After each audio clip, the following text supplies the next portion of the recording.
Adrian Griffin joins me now from Lithium Australia. Adrian, great to get you in there. Good to be with you again. So we're going to talk about the opening of your cathode powder pilot plant. It was opened in Brisbane last week. Please tell me all about the opening. Tell me about the significance of hitting this milestone for Lithium Australia. Well, it was a terrific day, and let me firstly say that the plant belongs to VSPC, which is a wholly owned subsidiary of Lithium Australia. We opened the plant with a lot of guests, friends of the family, people in the industry that had come along to see it open. It was opened by Ian Macfarlane. Ian Macfarlane's a very colourful character and one of the great mining stalwarts, being the longest standing mining minister in the federal government. Ian's now chairman of the Queensland Resources Council and a great advocate for the industry. And in fact, Ian's looking at how we can further this business for the benefit of Australia. Very exciting. Can you tell me about VSPC, why it was that Lithium Australia acquired this company, and why you're so interested in this downstream integration of lithium production? Let me tackle the second question first. And the downstream integration is all important from the point of view of a stable supply chain, all important for a company leveraging off the benefits of lithium and lithium chemicals. If you look at that supply chain, the maximum leverage you get is the conversion of lithium and other metals into cathode powders. So there's an economic imperative there that you should really get into that end of the supply chain. And that to some extent reduces exposure that other parties in the supply chain have. And to some extent, I'm talking about the primary lithium concentrate producers. And of course, there's a lot of talk there about gluts on the marketplace and what have you. If you get as far as cathode chemicals, you bypass all of that and you're driven by the consumer and not supply.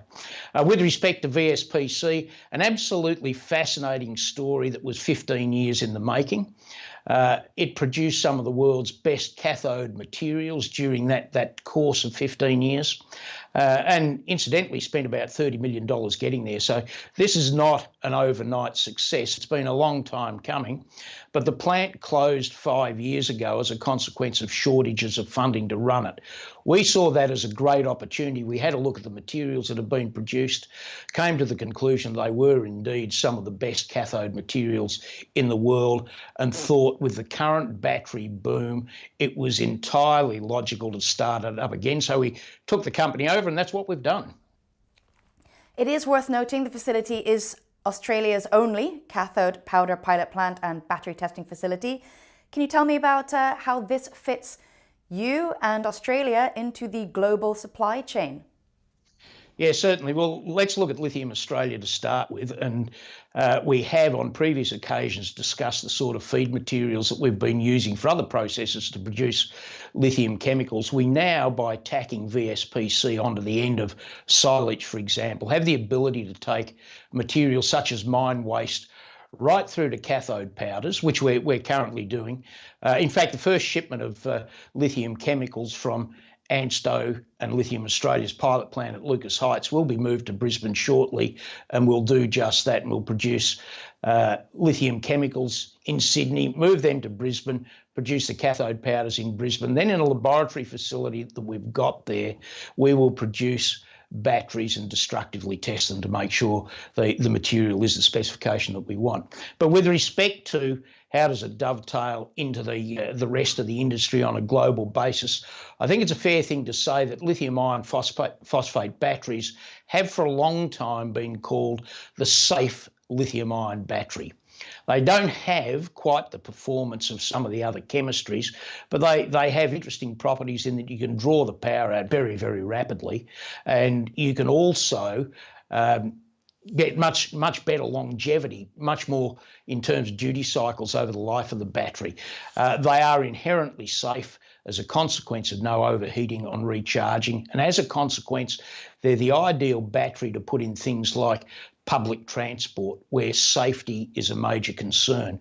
With respect to manufacture on a global basis, most of that is being done in China, and within 2 weeks we will have lithium cathode materials ready for shipping to China for testing by major battery producers. So Adrian, finally, tell me, how do you scale up from here into full production? What are those milestones?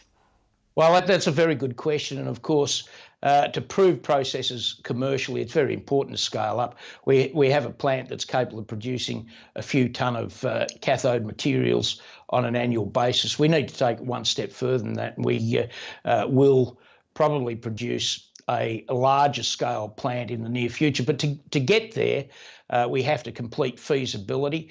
That's already commenced, and we anticipate completing that about March. That will give us all the parameters for building a larger plant, which will probably be the first, shall we say, moderate scale production unit for cathode powders in Australia.